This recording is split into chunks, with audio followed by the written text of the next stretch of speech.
welcome to the Juju presentation. My name is Muharem Hrnjadovic. I'm currently engaged with the ETH, with the Swiss Seismological service, but I'm also in the process of establishing a consulting company with 2 partners, and we focus solely on the cloud. So, without any further ado, this is a quick overview of today's talk. I would first like to explain what problem Juju is trying to address, then look at some of the main Juju features, and also give you a live Juju demo in the AWS cloud. So this is a quick overview of the main cloud adoption drivers, and most of these drivers have been already touched upon by previous speakers. In order to motivate Juju, though, I'll take a quick look at elasticity.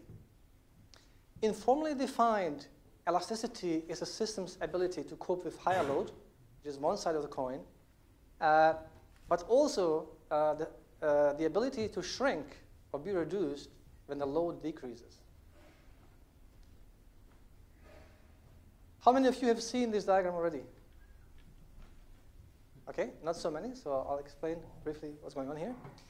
So in essence, you're seeing a depiction of an elastic system. The yellow curve is the demand curve. And as you can see, the demand in this case is varying quite a bit, and it's fairly unpredictable. The purple curve is following the demand curve very closely. So you see, as the load goes up, the system's capacity increases in order to meet the demand. This is precisely what we want. This is precisely a property of an elastic system.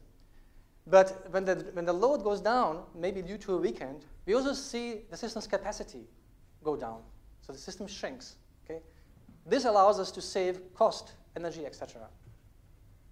So this very desirable behavior of an elastic system comes at a price, though.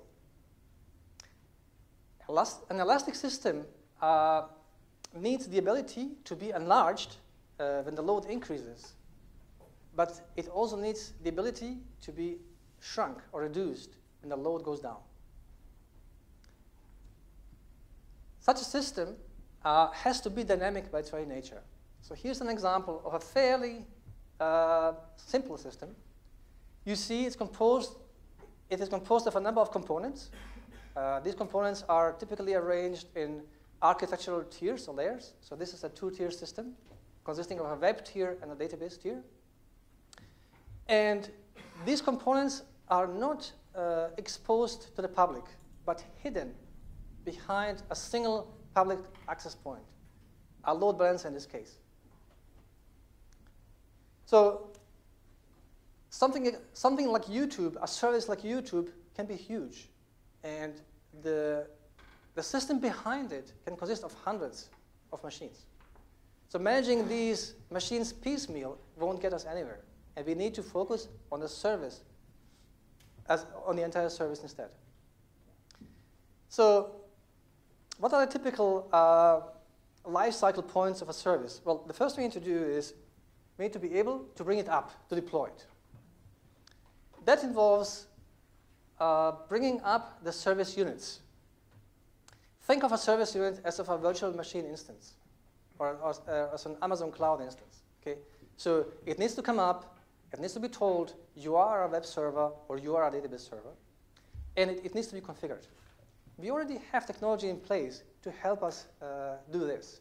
So there's something called Cloud Init, and we can use that to configure a machine instance that comes up. We can also use Puppet or Chef or similar tools. Beyond that, though, we need to wire up these service units into a whole so that they can function as a service. So we need to add these relations between these service units. The web server needs to know which database server it should access. The load balancer needs to know what the web servers are so it can forward the request. Okay. Then, when service units are related, both ends need to participate. So basically, I can say I'm adding a relation between a load balancer and a web server, and both the web server and the load balancer will get to know about this. There will be an event saying, hey, you're being added to a relation. It is of this type. So they can react and do their thing. So in the first example here, when we add a relation between the load balancer and the web server, if we add in the relation, the load balancer needs to register the web server. It's another web server it can forward requests to. If I'm breaking down the relationship, conversely, the load balancer needs to remove the web server. Otherwise, it will be forwarding requests into a black hole. Okay? On the web server side, there's nothing to do in this case. However, when adding a relation between the web server and a database server, there might be more work and work on both sides. So the first thing that needs to happen is I need to inject database connection details and credentials into the web server. So it knows how to access the database. Now, the database server, when the very first relation is established, so I'm adding this as a very first relation, it may need to create a database in the first place. Okay. Now, think of the scenario where I have a real large load spike, and I need to add now 100 web servers. Okay. This may overwhelm the database server. This single database server might not be able to sustain that load. Okay. But because it is notified that it is participating in all of these relations, it can count. It will say, hey, this is web server 100. Okay, I'm never going to manage this. So what it can do on its own end is it can say, I'm deciding to reconfigure myself. Okay, I will reconfigure the database tier. I am transitioning to a replication setup. So this single database server will remain to be the master, but it may bring up 4, 5, 10 slaves, which can sustain, in order to be able to sustain the load posed by the web servers. Okay? So, so we do all of this. Okay? In the worst case, we can write a couple of bash scripts to do all of this. We can glue all these things together. Okay? Get done. Can go home. Okay? Ready? Good? No? Okay. Well, guess what? This is only stage 1. Okay, so once you bring the system up, once it stands up, okay, this will continue. We said this is an elastic service. Okay, so all these actions will need to be repeated while the system is operating. Okay, in the case of if a load increase, I need to add web servers, I need to wire them into my overall service, etc. During the night, not much load, I need to deprovision machines, I need to break down these relationships. But this will go on and on and on. Okay, so a couple of home-rolled bash deployment scripts won't do the trick here. Okay, so this is why we talk about service orchestration. Okay, so bringing the service to stand up is not sufficient. This is just step 1. This goes on. Over the lifecycle of a service, it will continuously breathe. Okay, the system will grow and shrink to meet demand, and it will shrink to save cost. Okay. So, also think of the teardown. You want to decommission the system, or maybe you are in the Amazon cloud. So you have this in one region, you have a similar system in another region. You want to switch over, so you need to bring down the system. Projects and groups who manage something like this manually typically suffer the problem of runaway instances. So, you bring down, you have 150 instances, you catch 140. 10 continue to run, just burn money for nothing. So once you bring down the system, you want to be confident that everything is really down.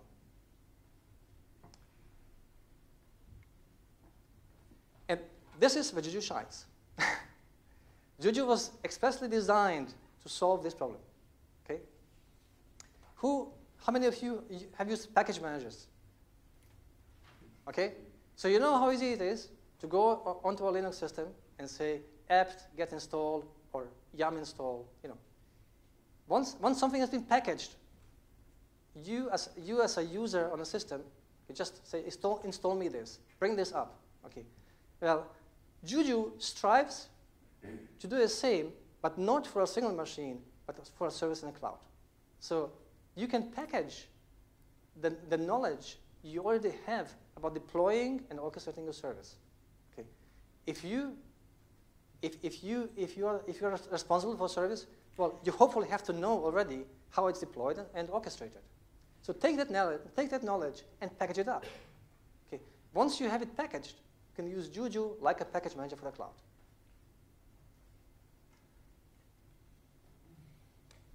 Okay, showtime. I think the best way forward is to show you what this looks like.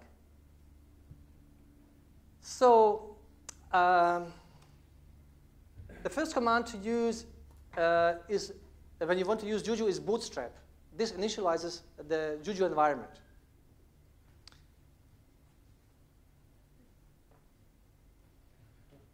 Sorry.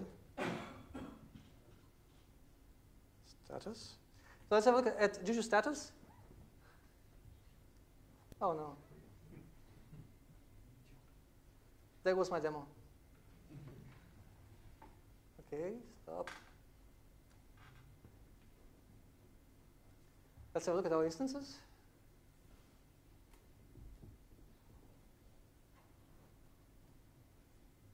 No instances. Wait.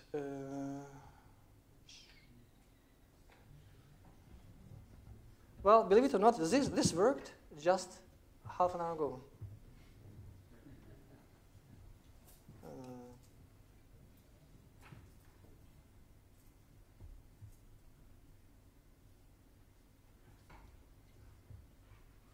Okay, now you see all my secret keys.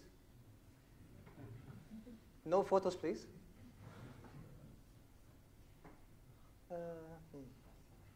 Well, do I have? Okay, let me make sure I have network before I complain.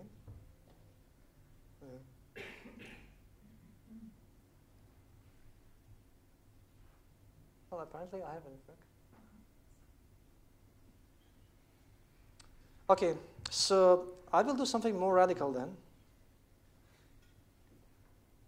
I will reboot the machine. No, not Windows. Good God, there's all my stuff. Okay, short service interruption.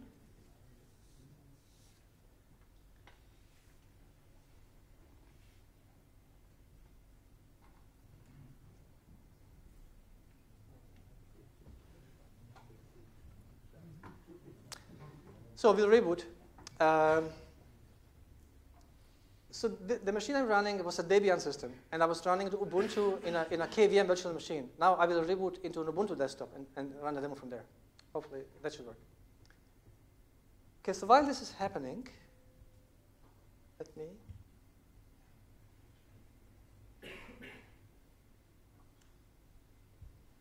explain some more things.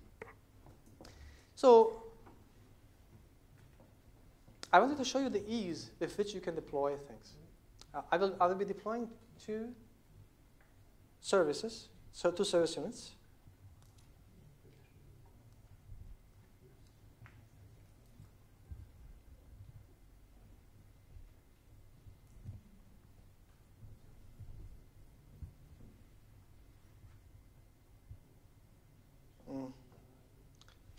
Sorry about this, but I would really like to show you the demo. Public Univan, there you go. It takes a while to get into the LAN. I will need to type in my credentials. Okay. Oh, I'm already in. Is this possible? Okay, good. Okay.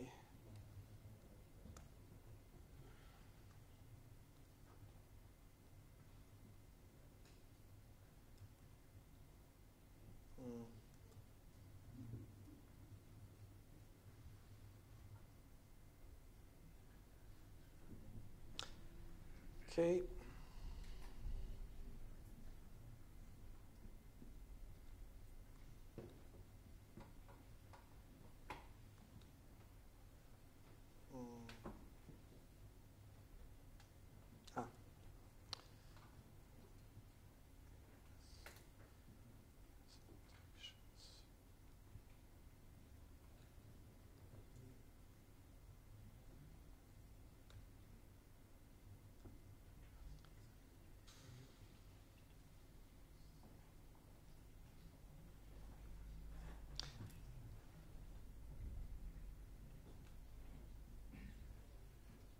This is very rare. Okay, so here's what I want to show you. So the bootstrap phase is just initializing the Juju runtime. Then I will deploy WordPress and MySQL, and finally relate them. I add a relation between them. So this is a fairly simple service, but just gives you an indication of what you can do. Okay, so you don't have to go into virtual machines, do any mumbo jumbo. Just say I want to deploy this. It will be deployed. Once the service stands, I can expose the WordPress service unit, and I can log into it and configure it. This is the theory. Let's see what the practice is doing. Juju. Service. This is much better. So when I say Juju Bootstrap, this will create a virtual machine, and the Juju master, the equivalent of Puppet master, will be run on that machine. This is the piece of software that is coordinating the service. And this being a live demo, all of this happening in the cloud, everything just takes a while. Okay, while this is getting ready, let's have a look at some other information. So, question, when I say something like Juju deploy MySQL or Juju deploy WordPress, the knowledge, how MySQL or how WordPress should be deployed, where does it come from? Any ideas? Yes? It's defining so-called charms. Precisely. So Juju uses charms. A charm is like a service unit specification. So if I want to define how MySQL is to be deployed, I need to write a charm saying, this is the way how you should deploy MySQL. However, so where do these charms come from? Like I was able to say, Juju deploy this, Juju deploy that. Where do the charms come from? Who wrote them? But the good news is I didn't write them. They come from an Ubuntu charm store. So there's a community of DevOps expertise around Juju. So these are people who write charms and review other people's charms. Okay? So, and there's a repository or a charm store here, which at present has 151 charms. So if you need to deploy something, there's a good chance that most of the services you're using are already in the charm store. Okay? And not only are they in the charm store, but they have been reviewed and tested. So you can really rely that these charms behave correctly. Let me have a quick peek. What's going on here? Okay, so now we have something. Juju has been bootstrapped. Now I can deploy my services, my service units, I should say. Deploy WordPress.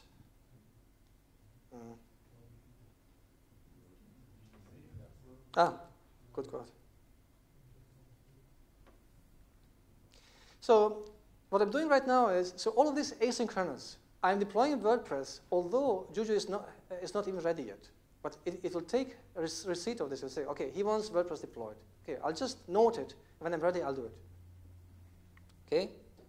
Now, same thing for MySQL.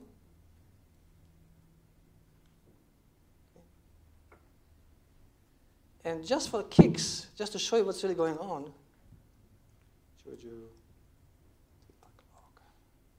Okay, so in this second window, you'll see what Juju is actually doing behind the scenes, and it's doing a lot. Oh, and I can already say, Juju, add relation, WordPress, MySQL.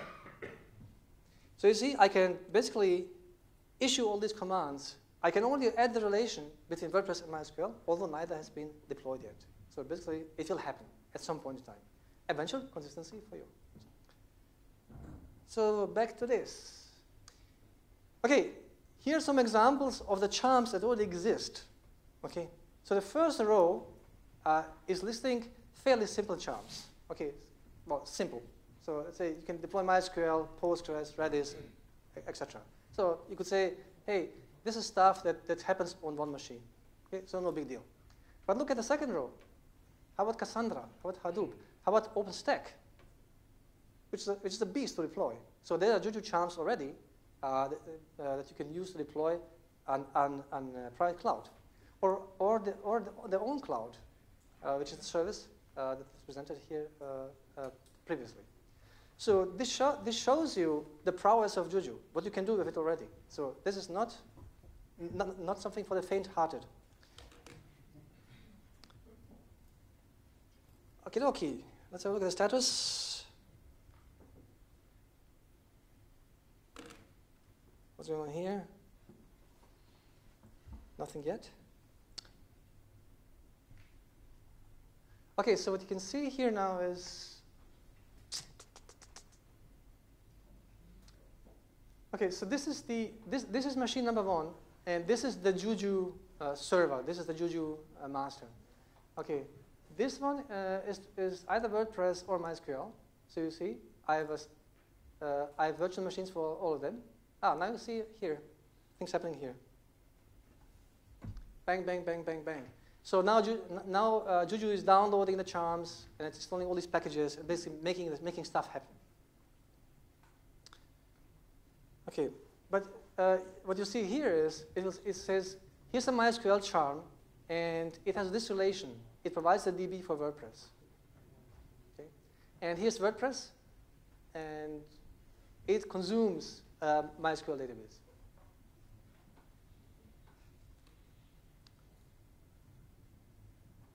So let's try status again. So eventually, these public addresses, which are null here, should be replaced by the actual public address, at which point we are ready to use the service. Okay, we see now both service units have public addresses. Now I can expose, did you expose WordPress? So the WordPress service unit is hidden behind the firewall at this point. I can expose it. And then I should be able to take this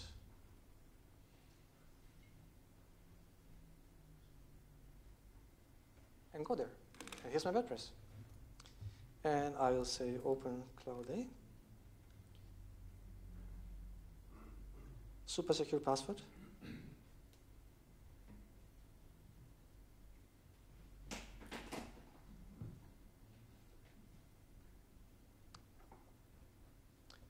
Okay. And there we go.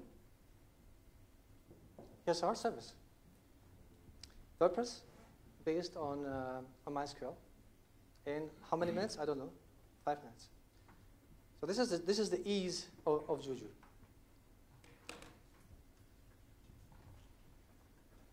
Okay. So just another remark here. So these charms that are in the charm store, which I just used, so I didn't have to write any charms of my own. I just used 2 existing charms.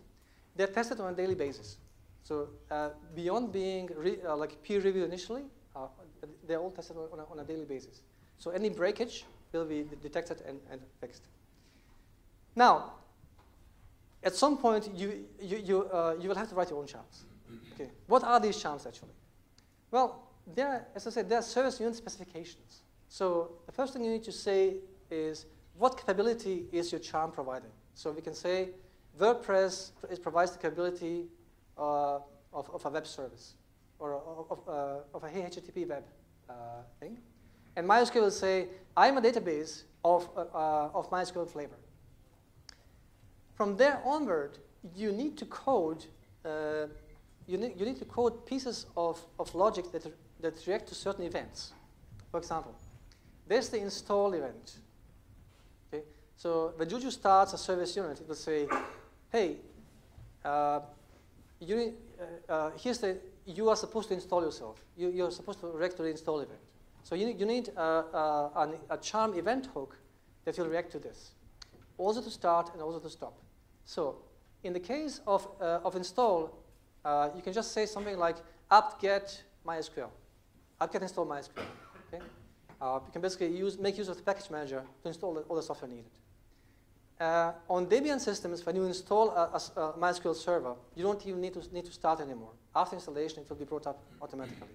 So most of the times, the start hook is empty. Stop is different. You need to bring down your services.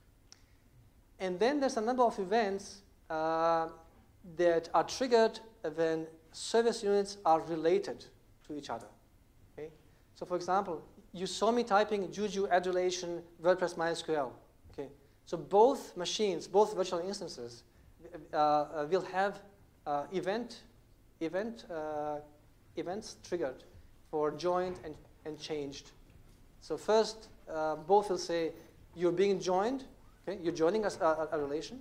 And then when MySQL creates a database, because this is what MySQL had to do, it created a database for WordPress, it will basically inject the database connection data into the relation, and then WordPress will react to the changed event thing and take note of the credentials. So the nice thing about this is you can code and write your charms in anything you please. Okay? You can use Bash scripts. You can use Python, whatever. It must be executable. Okay. Now think about this. If you are in charge of a service, you most likely already have some kind of deployment script or scripts. So because you can use anything to code up a charm, you can take your existing deployment scripts and convert them into charms fairly easily. Okay, and off you go. Also, if you're like a Puppet shop, so all your configuration information is in Puppet, well, just preserve that investment. You can call Puppet from Juju, and you're done. So your Juju charms become very, very slim and small. In essence, all you're doing for configuration purposes, you reuse your existing Puppet infrastructure and only react to these relation events. And that's it. You're up and running in no time. Okay, some more good news. So Juju is free and open source. So you can look at it, you can contribute to it.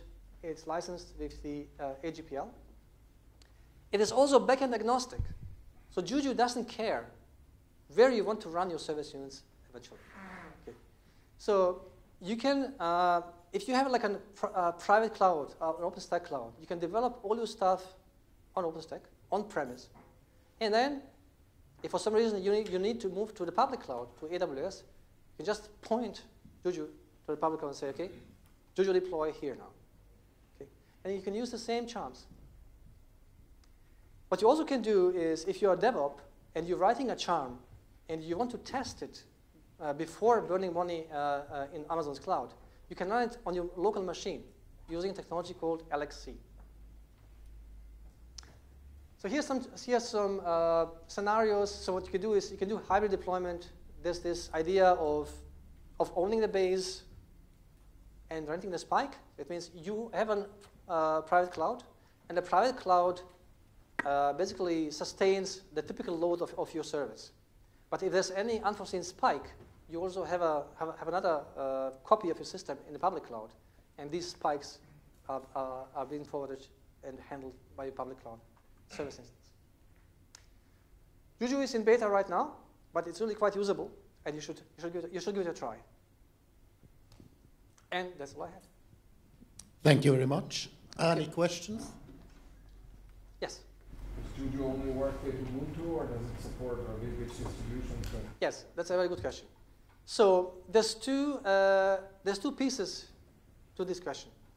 So the Juju software itself, the packages, is in Ubuntu, but only last week it was also accepted in Debian Unstable.